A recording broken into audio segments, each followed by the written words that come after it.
Good evening. You're watching the news on Croatian television.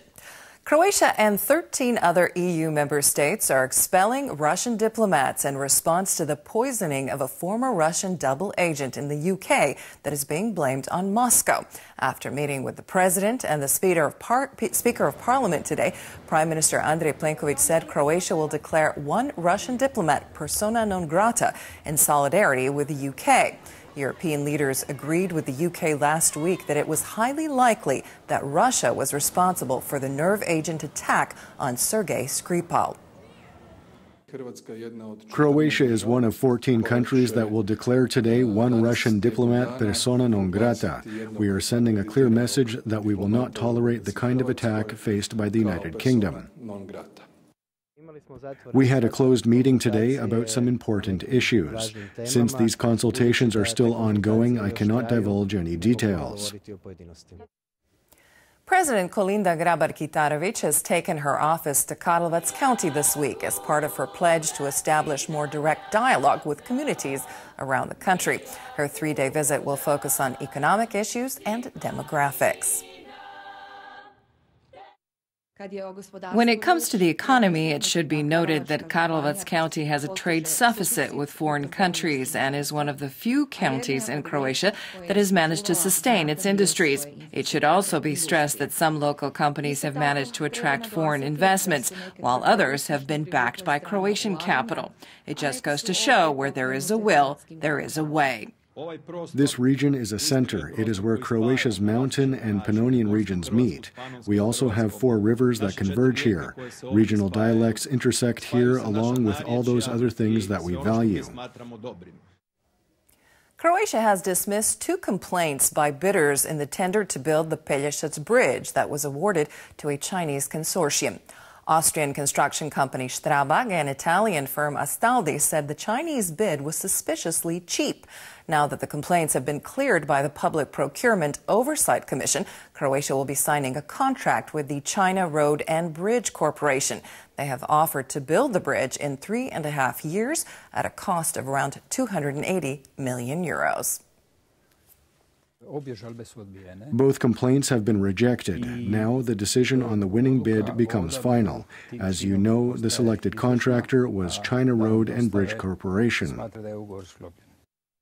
Health Minister Milan Kujundžić has announced that all sides in the abortion debate, including the Catholic Church, would be involved in the drafting of new abortion legislation.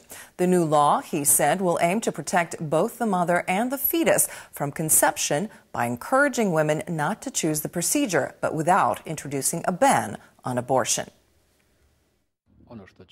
What the new bill will definitely yield is protection for the fetus from the point of conception and an effort to reduce the number of mothers opting for abortion.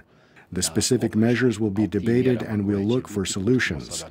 The point is to protect life from conception while at the same time including everyone in the debate. Ahead of Croatia's main tourism season, industry representatives were gathered in Rovinj today. Croatia continues to break industry records. Figures for the pre-season show an increase in business from 2017. Contributing to the early boost are new flights to Croatia. The industry is expecting Easter to be on par with last year. Tourism Minister Gari Cappelli says that the old June to September season is a thing of the past. Tourism this season in Croatia is already underway. We have already seen a 10 to 12% increase in visitors in the first 3 months of the year. Croatia is already focused on tourism and we expect the first surge around Easter and then the real build-up starting around May 1st. The National Union of Police Officers is accusing Interior Minister Davor Božinović of underreporting the number of protesters in Saturday's march against the ratification of the Istanbul Convention in Zagreb. Police released a statement putting the number of protesters at 5,000. The police union says that there were 50,000 protesters at the event. The police department is sticking by its statement. The number of people at the start was around 2,000. They marched toward the main square and were joined by another 3,000 protesters, so the total was around 5,000. In sports, Marin Cilic has advanced to the final 16 at the Masters 1000 tournament in Miami. Cilic defeated Canadian Vasek Pospisil 7-5, 7-6 in round 3.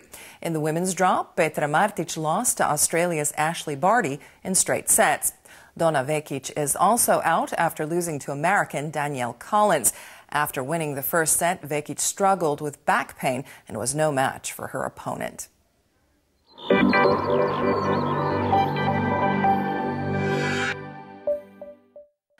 Tomorrow's forecast calls for partly sunny skies with variable clouds in most of Croatia. There is a chance of some scattered showers, mainly in the interior and on the coast. There will be light breezes inland and a light to moderate northeasterly, shifting to a northwesterly along most of the shore. By evening, winds will shift to southeasterly and southwesterly directions in the north. Morning lows will range from -2 to +3 in the interior and from 3 to 8 along the coast. The day's highs will be between 9 and 14 in continental Croatia and between 12 and 16 on the coast. The 3-day outlook calls for partly sunny skies in the interior on Wednesday with a chance of scattered showers. Southeasterly winds will pick up by midweek and temperatures will rise significantly. Variable weather with occasional showers and above average temperatures is expected later in the week. On the coast, it will be partly to mostly sunny and dry on Wednesday. The weather will begin to turn in the north on Thursday with rain and local showers. This weather pattern will reach Dalmatia over the weekend.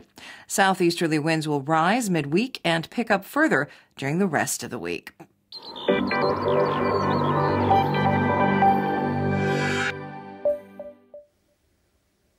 And that brings us to the end of the news. Thanks for joining us. We'll see you again tomorrow.